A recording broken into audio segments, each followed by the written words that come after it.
नमस्कार, सुबह के 10 बज रहे हैं। आप देख रहे हैं आज सुबह, आपके साथ मैं हूं अर्पिता आर्या। श्रद्धा मर्डर केस में नए और चौंकाने वाले खुलासे हो रहे हैं। जैसे जैसे दिल्ली पुलिस की जांच आगे बढ़ रही है, आफताब के गुनहगारों की गुनाहों की सच्चाई सामने आती जा रही है। आरोपी आफताब कितना शातिर है, इसे लेकर भी खुलासा हुआ है।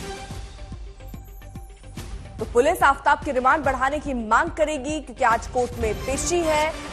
आफताब की कई महिला मित्रों की जानकारी भी मिली है, सूत्रों के हवाले से जानकारी है और उनको भी हो सकता है तलब किया जाए। हत्या के बाद आफताब ने कई सिम बदले हैं, ये भी जानकारी मिल रही है और अब उनके सारे डेटा रिकवर करने की कोशिश पुलिस की तरफ से। आफताब के फोन से डेटा रिकवर करने में पुलिस जुटी हुई है। श्रद्धा मर्डर केस में आरोपी आफताब की कोर्ट में आज पेशी है और पुलिस की कोशिश होगी कि रिमांड बढ़वा ली जाए।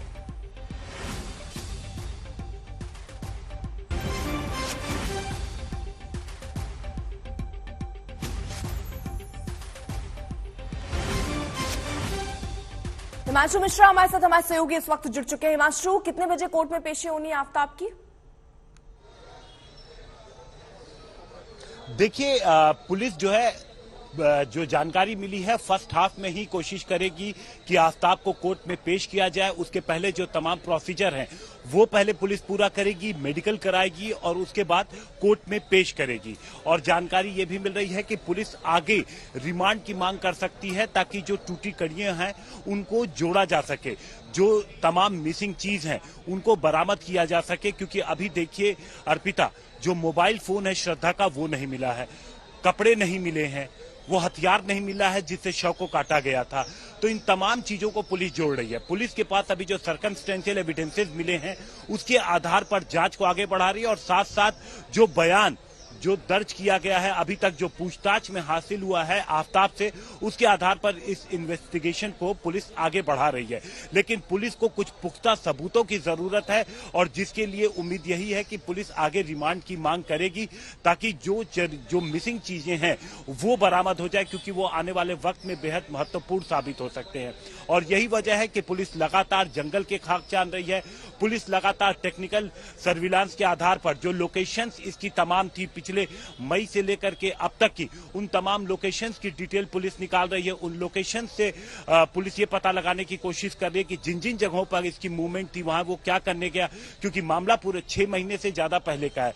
तो ऐसे में पुलिस को सीसीटीवी पुराने नहीं मिल पा रहे हैं और यही पुलिस के लिए एक बड़ी दिक्कत बन रही है। जी हिमांशु, क्योंकि देखिए अभी जो जांच चल रही है, कई चीजें इसमें सामने आ रही हैं। खास बात कि उसने सारे सबूत बहुत ही बारीकी से साफ किए। वो फ्रिज जो उसने खास टुकड़ों को रखने के लिए, शव के टुकड़ों को रखने के लिए खरीदा, उसमें वहां से भी कोई सबूत हाथ नहीं लगे। इस बारीकी से उसने वहां पर सफाई की है। अभी तक जो जांच चली है हिमांशु, उसमें कौन कौन सी बातें सामने आ चुकी है? देखिए, ये चूंकि लंबा पीरियड था, इसके पास बहुत लंबा पीरियड था जिसमें आराम से तमाम जो बॉडी थी उसको इसने ठिकाने लगाया। इसके अलावा श्रद्धा से जुड़े जो सबूत थे, जैसे उसका फोन, कपड़े, हथियार, उनको इसने ठिकाने लगाया। तो पुलिस उन्हीं कड़ियों को जोड़ने की कोशिश कर रही है। 18 तारीख को इसने पुलिस को बताया है कि इसने श्रद्धा की हत्या की।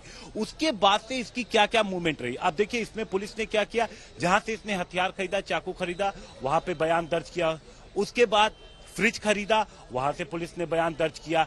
मोबाइल इसने कहां फेंका है ये अभी स्पष्ट नहीं हो चुका है। देखिए, कई सारी ऐसी चीजें हैं जहां पर पुलिस को शक है कि शायद ये गुमराह करने की कोशिश कर रहा है, और उसमें सबसे महत्वपूर्ण है श्रद्धा का मोबाइल।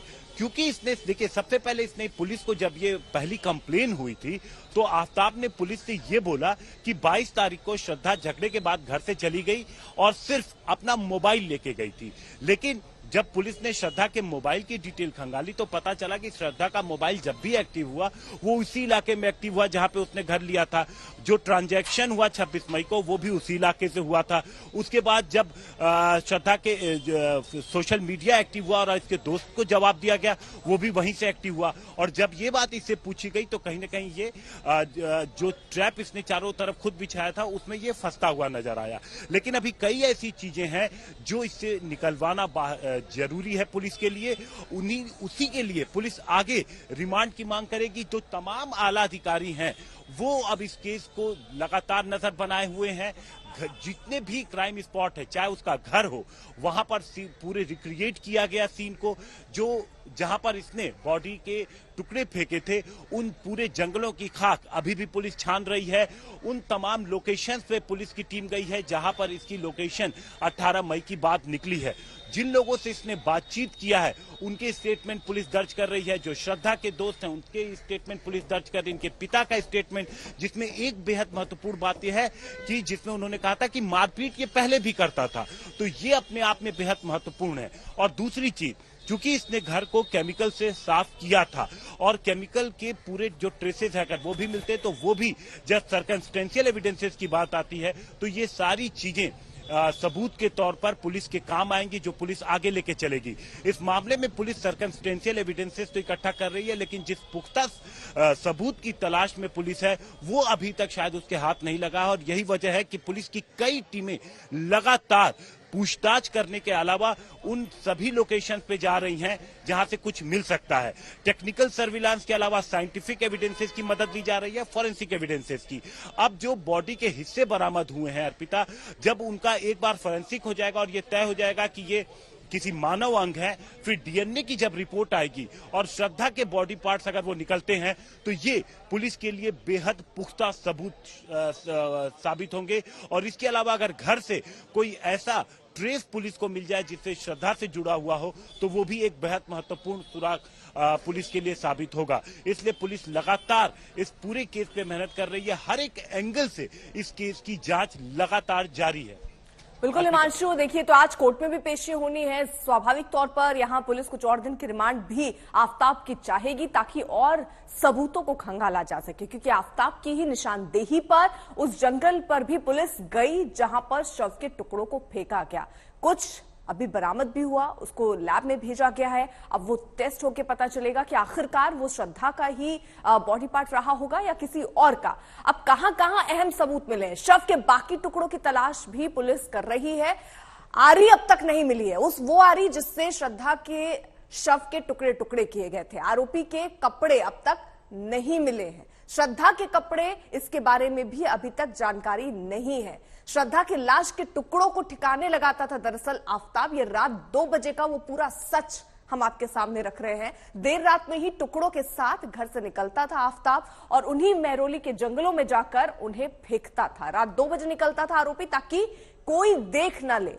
ये भी खबरें थी कि घर भी उसने उसी जंगल के पास लिया ताकि बड़ी आसानी से उस घटना को अंजाम देके इन शव के टुकड़ों को डिस्पोज कर सके। आफ्ताब को लेकर दिल्ली पुलिस की टीम उसके महरौली स्थित कमरे पर पहुंची और पूरी पड़ताल की। वहां फ्लैट के अंदर क्या दिखा, आज तक संवाददाता राहुल गौतम ने इसकी और जानकारी जुटाई।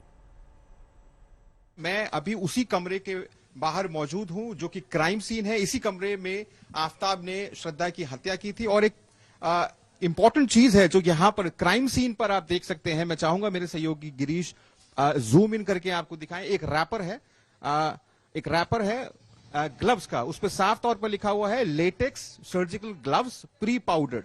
तो आप ये मान के चलिए, क्योंकि ये क्राइम सीन पर है तो जाहिर है इसके अंदर ग्लव्स नहीं है, ये मात्र रैपर है जो यहां पर इसी कमरे में हत्या हुई थी श्रद्धा की। और जाहिर है पुलिस की जो टीम आई थी रिक्रिएट करने के लिए, तमाम चीजों को खंगाला उन्होंने और यहां से वो सामान लेकर गई है, क्योंकि जाहिर है उनको एविडेंस चाहिए होंगे, साक्ष्य चाहिए होंगे, ताकि ये जो पूरा का पूरा जो केस है वो कोर्ट में वो साबित कर सकें। मैं आपको इस कमरे की और तस्वीरें दिखाना चाहूंगा। आप जहां पर ये रैपर पड़ा है ग्लव्स का, उसी के साथ में उसी के बगल में एक बेस है, उसी बेस के ऊपर फ्रिज रखा हुआ था। बताया जा रहा है ये वही फ्रिज है जिसके अंदर श्रद्धा के बॉडी पार्ट्स आफ्ताब रखता था प्रिजर्व करके, ताकि उसमें से स्मेल ना आए, बदबू ना आए।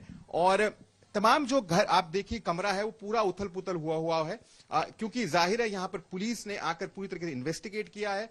जितने भी तमाम सबूत हैं, साक्ष्य हैं जो इस पूरी कड़ी में को जोड़ते हैं, उन तमाम चीजों को पुलिस यहां से लेकर गई है। और आप ये मान के चलिए कि आने वाले कुछ दिनों के अंदर भी और बरामदगियां होंगी। पुलिस, आपने जैसे सही कहा कि अभी मोबाइल फोन है, जिस चीज से चॉप किया गया या काटा गया शरीर को, वो अभी रिकवर करना बाकी है। बॉडी के पार्ट्स, पूरी बॉडी को रिकवर करना, वो इंपॉर्टेंट रहेगा पुलिस के लिए। तो तमाम चीजें हैं, जो कि पुलिस को अभी गैदर करनी है, इकट्ठी करनी है, ताकि इस पूरे मामले को कोर्ट के अंदर भी खड़ा किया जा सके। लेकिन जाहिर है पूरी दिल्ली जो है वो इस पूरे मामले से शॉक में है, क्योंकि जिस तरीके की डिटेल्स इसकी बाहर आ रही हैं कि किस तरीके से पहले गला घोंटकर हत्या की जाती है, उसके बाद अगले 18 दिनों तक बॉडी के टुकड़े किए जाते हैं, रात को 2 बजे निकलकर आफताब इन बॉडी के पार्ट्स को अगल बगल के जो जंगल हैं छतरपुर के, वहां पर उनको छुपा कर आता था, वहां पर उनको फेंकता था, और उसके बाद कितनी नॉर्मल तरीके से वो अपनी लाइफ को जीता रहा। हिमांशु हमारे साथ लगातार जुड़े हुए हैं और पल पल की अपडेट हम तक पहुंचा रहे हैं। हिमांशु देखिए, क्योंकि अब ये बहुत सारी चुनौतियां पुलिस के सामने हैं, ना अभी वो कपड़े, ना मोबाइल, ना वो हथियार बरामद हुआ है जिससे हत्या को अंजाम दिया गया। आपके जैसा कि हम पहले ही बात कर रहे हैं, वक्त बहुत लंबा हो चुका है और इसीलिए सारे सबूत वक्त के साथ भी मिट गए होंगे और कुछ को तो मिटाने की आफताब ने भी कोशिश की। पुलिस के सामने एक बड़ी चुनौती है, उससे निपटने के लिए क्या तैयारी पुलिस ने आगे की है? देखिए, पुलिस को जो सबसे महत्वपूर्ण चीजें हैं जिस पे पुलिस फिलहाल काम कर रही है, एक तो पुलिस को इंतजार है उस रिपोर्ट का जिससे ये साबित हो सके कि जो टुकड़े वो बरामद हुए वो श्रद्धा के हैं और उसके बाद वो डीएनए मिल जाए, तो ये पुलिस के लिए इंपॉर्टेंट सुराग साबित होगा। दूसरा जो सुराग है वो घर से अगर कोई ट्रेस मिल जाता है जो श्रद्धा से जुड़ जाता है तो ये एक महत्वपूर्ण सुराग होगा। तीसरा जो मोबाइल फोन है अगर वो पुलिस बरामद कर लेती है श्रद्धा का जो आफताब ने ठिकाने लगाया तो ये एक महत्वपूर्ण सुराग होगा। और इसके अलावा श्रद्धा के वो कपड़े जो उस वक्त उसने पहने थे और वो आरी जिससे टुकड़े किए गए, इन सारी चीजों को पुलिस जानती है कि इनकी अहमियत बहुत ज्यादा है। लेकिन वक्त के साथ, चूंकि वक्त काफी बीत गया है, क्या कंडीशन में मिलते हैं, कब मिलते हैं, मिलते नहीं मिलते हैं, और यही वजह है कि पुलिस लगातार कोशिश कर रही है सच निकलवाने की। और देखिए, पुलिस को कहीं ना कहीं एक बार ये भी अंदेशा हो रहा है कि जो आफताब है वो कहीं उन्हें गुमराह तो नहीं कर रहा, और इसीलिए पुलिस जो है वो साइकेट्रिक्स की भी मदद ले रही है पूछताछ में, ये समझने के लिए कि कब झूठ बोल रहा है आफताब, कब सच बोल रहा है, और जो सत्य है, जो चीजें हैं वो निकल करके पूरी सामने आ पाए। क्योंकि पुलिस को पूरा सच जानना है और पूरा सच जाने बगैर पुलिस इस मामले में पुख्ता तौर पर पूरी चीजें जो इन्वेस्टिगेशन है वो नहीं कंप्लीट कर पाएगी। अभी पुलिस के पास सर्कमस्टेंशियल एविडेंसेस हैं जिनमें कई जो उसका मूवमेंट है, जो उसने बयान दिया है, जो बॉडी पार्ट जहां उसने फेंके, जहां पर पुलिस उसे लेकर के गई, ये सारी चीजें पुलिस के पास हैं। उसके झगड़े, उसके दोस्तों के बयान, जो पहले वो झगड़ा करता था, मारपीट करता था, उसके बाद उसका वो झूठ जिसमें उसने कहा कि 22 तारीख को श्रद्धा यहां से चली गई थी, लेकिन उसके बावजूद वो लोकेशंस वहीं की निकलती हैं, वो ट्रांजैक्शंस वहीं के निकलते हैं। तो ये सारी चीजें पुलिस के पास है, लेकिन पुलिस को एक पुख्ता सबूत की जरूरत है और जिसके लिए पुलिस लगातार कोशिश कर रही है कि उसके हाथ कुछ पुख्ता सबूत लगे ताकि इस मामले में वो आगे बढ़ सके। और आप देखिए, पुलिस की कोशिश होगी कि आगे जब रिमांड मिले तो वो पूछताछ में कुछ ऐसी चीजें निकाल सके जिससे इस केस को मजबूती मिल सके। क्योंकि पुलिस ने यह भी पता लगाया है कि ये सिर्फ एक नहीं आफताब बल्कि और मोबाइल भी इस्तेमाल करता था। अब वो मोबाइल जो इस्तेमाल करता था उसके पीछे उसका मकसद क्या था, और भी इसकी दोस्तें थी, तो उन सबके बयान पुलिस दर्ज करेगी। इसकी पूरी जो सीसीटीवी है पूरे इलाके के, उनकी मैपिंग कर रही है पुलिस, उनके तमाम निकाल रही है उससे दिन जैसे। ठीक है हिमांशु, रोक रही हूँ आपको। श्रद्धा के पिता विकास वालकर से भी हमने खास बातचीत की, उन्होंने क्या कहा आपको अब सुनवाते हैं। श्रद्धा के दोस्त ने बताया था, तब हम लोग को फिर लगा कि इसने ही कुछ किया होगा, क्योंकि अगर मिसिंग हो गई है तो उसको इन्फॉर्म करना चाहिए था खुद को, हमें या उसके घर पे माता पिताजी को या फिर पुलिस को, ये इन्फॉर्म करना जरूरी था उसको। तब उसने सब बातें छुपाई। अब और उसके बाद 2-2.5 महीने बाद उसके श्रद्धा के दोस्त ने हमें बताया। विकास जी, क्या आपको भी जब ये पता चला था आपने अपनी तरफ से कोई कॉशन दिया था बच्ची को कि मत मिलो इससे, लड़का ठीक नहीं है? ऐसा कभी आपको कुछ लगा कि लड़का ठीक नहीं है? आप अगर कभी मिले हो, आपका क्या रिएक्शन था पहले जब उसने आपको बताया इस बारे में? नहीं, मैंने तो श्रद्धा को वही समझाया कि हम हमारे रिलीजन में ऐसा करते नहीं। फिर वो बताया कि अभी हम सोच के बताएंगे। फिर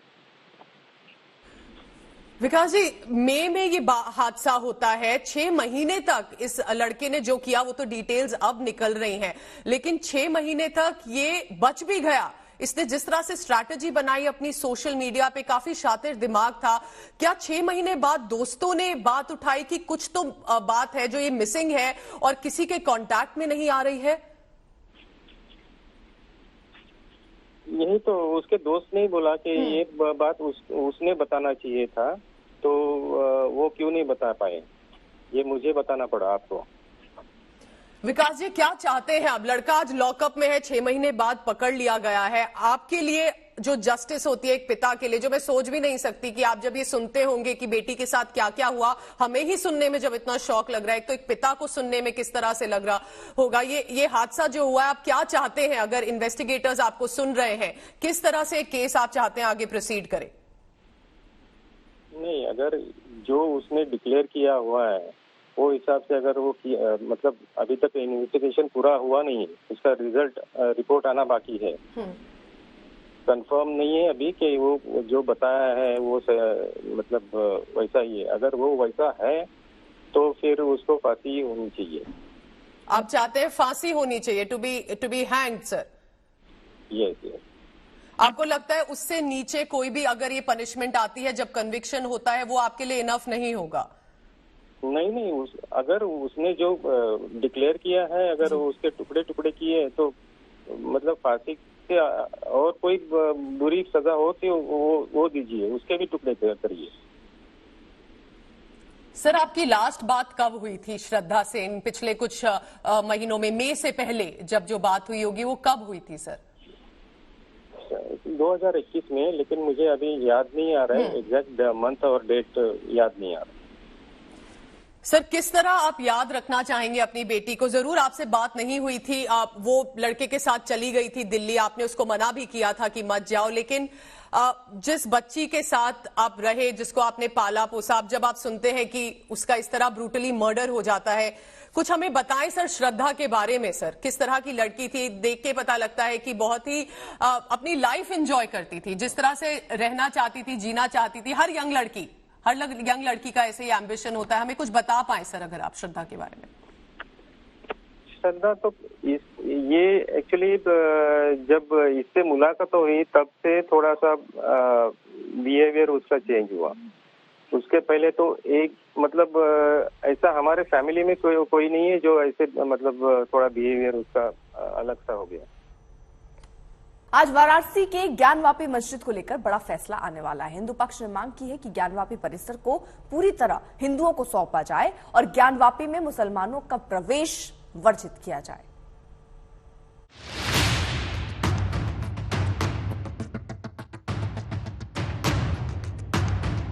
शिवलिंग या फव्वारा, शिव मंदिर या मस्जिद, तमाम कानूनी दावपेच के बीच वाराणसी के ज्ञानवापी मस्जिद विवाद में एक और बड़े फैसले का दिन आ गया है। इस बार कोर्ट के सामने एक बेहद अहम सवाल है। हिंदू पक्ष की तरफ किरण सिंह बिसेन की अर्जी पर कोर्ट को आज फैसला करना है कि उनकी याचिका सुनने लायक है भी या नहीं। किरण सिंह ने अपनी अर्जी में मांग रखी है कि ज्ञानवापी मस्जिद को पूरी तरह हिंदुओं को सौंप दिया जाए। तत्काल प्रभाव से भगवान आदि विश्वेश्वर शंभु विराजमान की नियमित पूजा प्रारंभ हो। संपूर्ण ज्ञानवापी परिसर में मुसलमानों का प्रवेश प्रतिबंधित किया जाए। मंदिर के ऊपर बने विवादित ढांचे को हटाया जाए। इस अर्जी को मुस्लिम पक्ष की तरफ से ये कहकर चुनौती दी गई थी कि ये मामला सुनने योग्य ही नहीं है। दोनों पक्ष को सुनने के बाद सिविल जज senior division fast track court Mahendra Kumar Pandey ने अपना फैसला सुरक्षित रख लिया था। ये मुकदमा जो है, जब कमीशन की कार्रवाई हुई राखी सिंह वाले मुकदमे में, तो उस मुकदमे के बाद जो अदृश्य के देवता थे, जो कि आदि विश्वेश्वर का ज्योतिर्लिंग था, वो जब प्रकट हुआ सामने, तो उसके बाद इस मुकदमे को हम लोगों ने दाखिल किया। इस मुकदमे में आदि विश्वेश्वर जो हमारे प्रकट हुए हैं, उनके नियमित पूजा राग भोग इत्यादि संपूर्ण परिसर को हिंदुओं को सौंप देने के लिए व संपूर्ण परिसर में गैर हिंदुओं के प्रवेश को वर्जित करने के लिए इस मुकदमे को दाखिल किया गया है। जो 711 है उस पर लॉ दिया गया है कि सब places of worship act, Waqf act, specific belief act आदि से ये मुकदमा बार है, लिहाजा इनका प्लेंट को रिजेक्ट किया जाए। मामला लेंदी है, इसलिए समय लग रहा है। वाराणसी का ज्ञानवापी विवाद लगातार सुर्खियों में है। इससे जुड़े कई मामले पहले से ही वाराणसी जिला कोर्ट, हाई कोर्ट और सुप्रीम कोर्ट तक पहुंच चुके हैं। अगर आज कोर्ट का फैसला हिंदू पक्ष में आया तो पूरे विवाद का नया सिरा खुल जाएगा। रोशन जायसवाल, वाराणसी, आज तक। बड़ी खबर आ रही है, उसका जल्दी से रुख कर ले, क्योंकि देखिए श्रद्धा केस में अब एक के बाद एक नए खुलासे होते नजर आ रहे हैं और आज कोर्ट में पेशी है आफ्ताब की। लेकिन आफ्ताब के घर में, किचन में खून के धब्बे मिले हैं, ये खबर आ रही है। श्रद्धा मर्डर केस के आरोपी आफ्ताब को दिल्ली पुलिस कोर्ट में पेश कर फिर से रिमांड मांगेगी। अब तक की पूछताछ में आफ्ताब बार बार बयान बदल रहा है। यही नहीं, उसने केमिकल से अपने घर और फ्रिज से खून के सारे धब्बे साफ कर दिए। लेकिन फॉरेंसिक टीम ने जब वहां पर जाकर जांच पड़ताल की तो किचन में सिलेंडर जहां रखा था वहां खून का लाल रंग सामने आ गया है। इस बीच मई महीने का आफ्ताब का पानी का 300 रुपए का बिल आया था जो बकाया है और ये शक हो रहा है कि घर साफ करने के लिए उसने ज्यादा पानी का इस्तेमाल किया, क्योंकि दिल्ली में 20,000 लीटर तक पानी मुफ्त है और मई के अलावा किसी महीने में आफ्ताब का बिल नहीं आया है।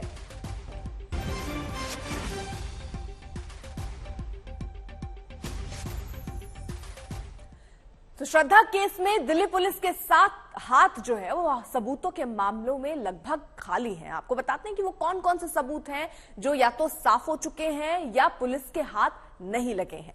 आफ्ताब के घर से अभी तक खून के छींटे जो हैं वो साफ हुए हैं, जुर्म के कपड़े गायब हैं, इलेक्ट्रिक आरी जो है वो भी गायब है, श्रद्धा का फोन भी अभी तक पुलिस को नहीं मिल पाया है और सीसीटीवी फुटेज, क्योंकि वक्त लंबा हो चुका है 5 महीने से ज्यादा और इसलिए अब सीसीटीवी फुटेज भी मौजूद नहीं है। आफ्ताब ने इतनी सफाई से सबूत मिटाए हैं कि दिल्ली पुलिस को पसीना बहाना पड़ रहा है।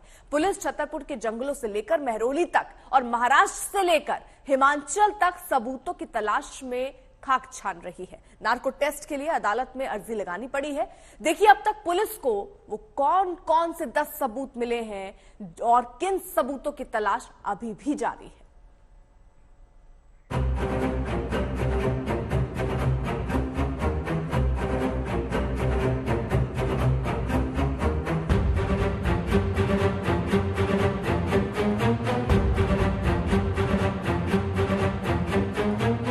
श्रद्धा मर्डर केस में कातिल आफ्ताब पुलिस को लगातार गुमराह कर रहा है, इसलिए सच उगलवाने के लिए पुलिस को नार्को टेस्ट की मदद लेनी पड़ रही है।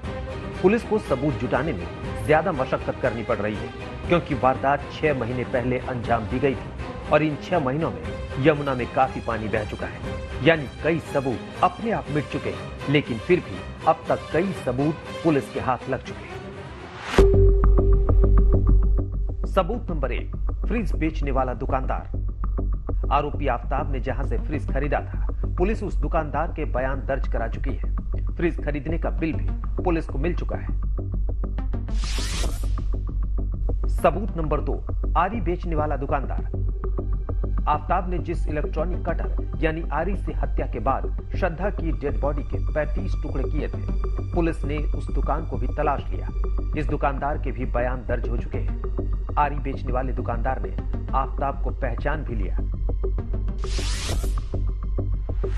सबूत नंबर 3, ऑनलाइन कंपनी की हुई पहचान।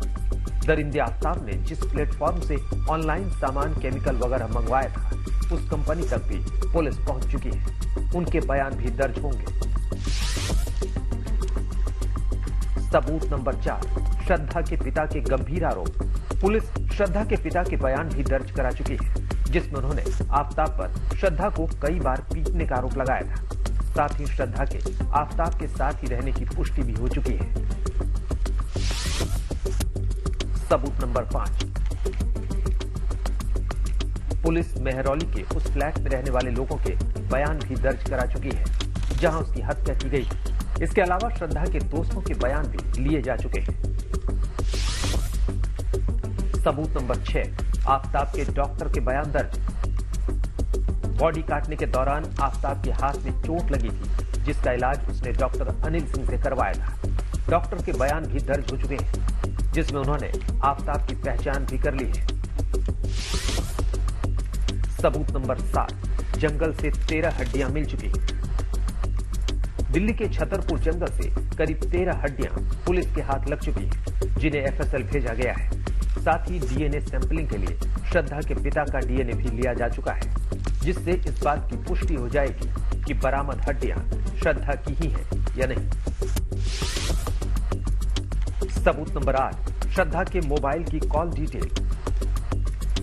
मुंबई और दिल्ली पुलिस को आफताब ने शुरुआती पूछताछ में बार बार बताया कि श्रद्धा दिल्ली वाले फ्लैट को छोड़कर जा चुकी थी, लेकिन श्रद्धा की कॉल डिटेल के मुताबिक उसके मोबाइल की लास्ट लोकेशन दिल्ली के छतरपुर में ही आ रही थी। सबूत नंबर 9, मर्डर के बाद श्रद्धा के खाते से पैसे ट्रांसफर।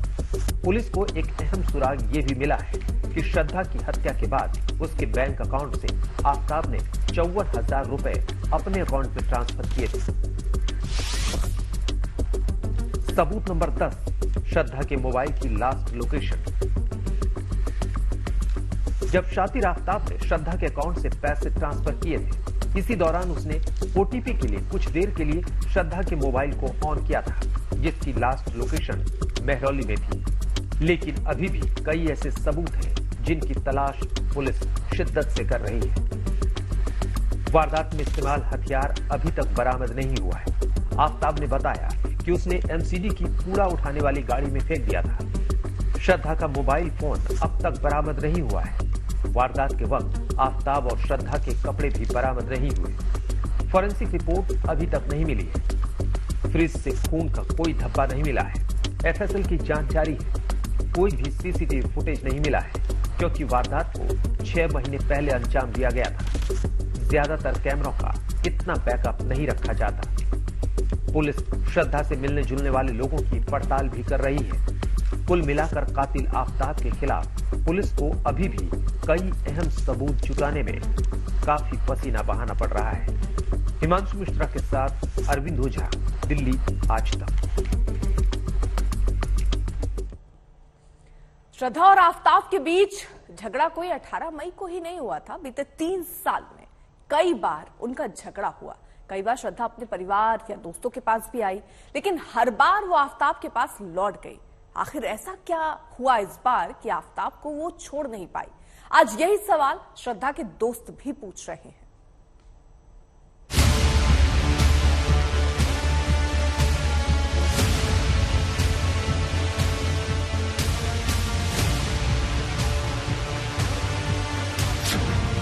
वो मुझे मार डालेगा। आफताब मुझे पीटता है। मैं नर्क में जी रही हूं। प्लीज मुझे बचा लो। आफताब के साथ रहते हुए श्रद्धा को हर पल अपनी जिंदगी का डर सता रहा था, लेकिन वो उसे छोड़ भी नहीं पा रही थी। उसने अपने दोस्तों को बताया था कि वो एक ऐसी रिलेशनशिप में फंस गई है जहां उसके साथ मारपीट होती है। अपना घर छोड़ते ही आफताब के साथ उसका रिश्ता पूरी तरह बदल गया। आफताब न केवल शक्की था, बल्कि बेहद गुस्सैल भी था। एक बार श्रद्धा से उसका झगड़ा इस हद तक पहुंच गया कि श्रद्धा को अपनी जान बचाने के लिए अपने दोस्तों को बुलाना पड़ा। ऐसा भी झगड़ा हुआ था जब उसने मुझे व्हाट्सएप पे ऐसा मैसेज करके बोला कि प्लीज यहाँ मेरे घर पे आ जा, मुझे बाहर लेके जा, अगर आज रात को मैं इसके साथ घर पे रही तो ये मुझे मार डालेगा। उस रात श्रद्धा को उसके दोस्तों ने आफताब से बचा लिया। वहीं आफताब को चेतावनी दी कि अगर उसने श्रद्धा से मारपीट की तो पुलिस में उसके खिलाफ शिकायत दर्ज की जाएगी। उस रात तो श्रद्धा अपने दोस्तों के साथ चली गई, लेकिन 2 दिन बाद फिर से वो आफताब के पास लौट आई। ये बात ऐसी है कि मुलाकात हुई है उनकी, उसके बाद वो लोगों को साथ पसंद आया तो साथ में ही रहे। अब इसमें कुछ सच्चाई है जो हमको पता चलती है बाहर से, और कुछ चीज़ें हैं जो अंदर से हैं वो हम कभी नहीं जान पाएंगे। आप अब तो बिल्कुल नहीं जान पाएंगे कि वो क्यों साथ थे। एक तरफ श्रद्धा अपने दोस्तों को बताती थी कि वो अपनी रिलेशनशिप में पूरी तरह फंस चुकी है, तो दूसरी तरफ वो आफताब को छोड़ भी नहीं पाती थी। उसके दोस्त आज तक नहीं समझ पाए कि आखिर ऐसा क्या था कि श्रद्धा ने आफताब के लिए अपने माँ बाप और दोस्तों को छोड़ दिया। अपने लखनऊ में भी आफताब की तरह ही एक शख्स ने नाबालिग को मार डाला। आरोपों के मुताबिक आरोपी नाबालिग पर धर्म परिवर्तन करके शादी करने का दबाव बना रहा था और लड़की के इनकार करने पर आरोपी ने लड़की को 4 मंजिल से नीचे धक्का दे दिया। अब आरोपी फरार है और परिवार आक्रोशित है। मांग की जा रही है कि आरोपी जल्द गिरफ्तार हो।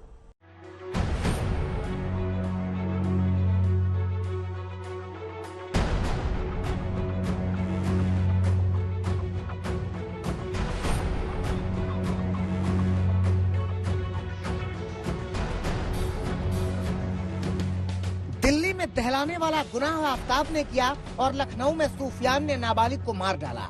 दोनों हत्याओं में लड़कियां सनक की शिकार हुई हैं। लखनऊ में ये डूडा कॉलोनी है। इसी कॉलोनी में सूफियान का घर है। इसी इमारत की चौथी मंजिल से सूफियान ने 17 साल की लड़की को धक्का दे दिया और नीचे गिरकर लड़की की मौत हो गई। 17 साल की लड़की जिस पर जबरन धर्म परिवर्तन का प्रेशर बनाया गया और जब वो नहीं मानी, उसको इसी जगह से, इस छत से फेंक दिया गया। ऐसा आरोप परिवार का है और एफआईआर कॉपी में पुलिस ने रिपोर्ट दर्ज की है। ये वो स्थान है, ये वो स्पॉट है जहां पर लड़का और लड़की उस दिन मौजूद थे। बहस हुई, उसके बाद जब लड़की नहीं मानी, लड़के ने उसको पीछे से धक्का दिया और लड़की नीचे जा गिरी। और ये वो स्पॉट जो आप देख रहे हैं, आप अगर मेरा यहाँ पर देखेंगे तो मेरी कमर के नीचे तक का हिस्सा है। धक्का अगर कोई यहाँ से देता है तो बहुत आसानी से कोई भी नीचे जाकर गिरेगा। आरोपों के मुताबिक सूफियान नाबालिग से प्यार करता था। वो लड़की पर दबाव बना रहा था कि धर्म बदलकर लड़की उससे शादी कर ले, लेकिन घर वालों ने जब लड़की को समझाया बुझाया तो लड़की ने परिवार की बात मान ली। इस बात से नाराज सूफियान ने हंगामा कर दिया। सूफियान लड़की को धमकी देता था कि उसके पास लड़की के अश्लील वीडियो हैं। अगर धर्म बदलकर उसने शादी नहीं की तो ये वीडियो वो वायरल कर देगा। मेरे पास वीडियो है, बता रहा था मेरे पास वीडियो है, तुम हमसे नहीं करोगी शादी तो हमारे पास वीडियो, तुम्हारी वीडियो वायरल कर देंगे। ये सब उस लड़की ने हमसे कम बताया, मेरी बड़ी लड़की से बताया। हमसे इसलिए नहीं पता, जानती मम्मी मारेंगी। सूफियान की हिम्मत बढ़ती जा रही थी, इसीलिए सूफियान को समझाने बुझाने के लिए लड़की का परिवार सूफियान के घर पहुंचा, मगर सूफियान के सर पर तो खून सवार था। लड़की के परिवार को पीटने के लिए छत पर वो डंडा लेने गया। नाबालिग लड़की सूफियान को रोकने के लिए उसके पीछे पीछे छत पर गई, मगर वहीं पर सूफियान ने लड़की को छत से धक्का दे दिया। ऊपर दौड़ के गया छत पे डंडा लाने के लिए, हाँ डंडा लेने तो मारने के लिए मेरे भाई को। मामा इसका बोलने लगा, कॉलर पकड़ लिया कि तुम मेरी बहन से शादी करेगा, करके दिखाओ, हम लोग यहीं खड़े हैं, हिम्मत हो तो करके दिखाओ। ये सब बातें हम लोगों में कहा सुनी होने लगी। वो छत पे ले गए, तब तक वो मेरे से जो जिस लड़की की डेथ हो गई वो भी पीछे से उसको डंडा पकड़ने के लिए गई कि तुम मेरे मामा को मारोगे।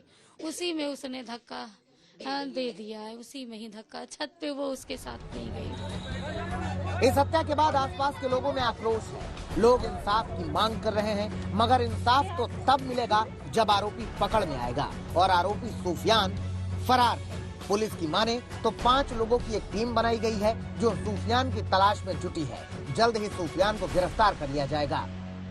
इस प्रकार का आरोप वादी पक्ष द्वारा लगाया गया कि शादी धर्म परिवर्तन कर शादी करने का दबाव बना रहा था, ऐसा तहरीर दी गई है। इस तहरीर के आधार पर भी एफआईआर जो पंजीकृत की गई इसी तहरीर के आधार पर की गई है। बाकी तथ्य विवेचना के निस्तारण के पश्चात ही हम आपको बता सकेंगे, अभी तो विवेचना चल रही है। आज नहीं तो कल आरोपी गिरफ्तार होगा। बहुत संभव है कि उसे सख्त सजा भी मिले, मगर सवाल ये है कि ये कैसा पागलपन है जिसमें आदमी नहीं रहता, हैवान हो जाता है। ऐसा हैवान जो किसी की जान ले लेने से भी नहीं हिचकता। समर्थ श्रीवास्तव, लखनऊ, आज तक।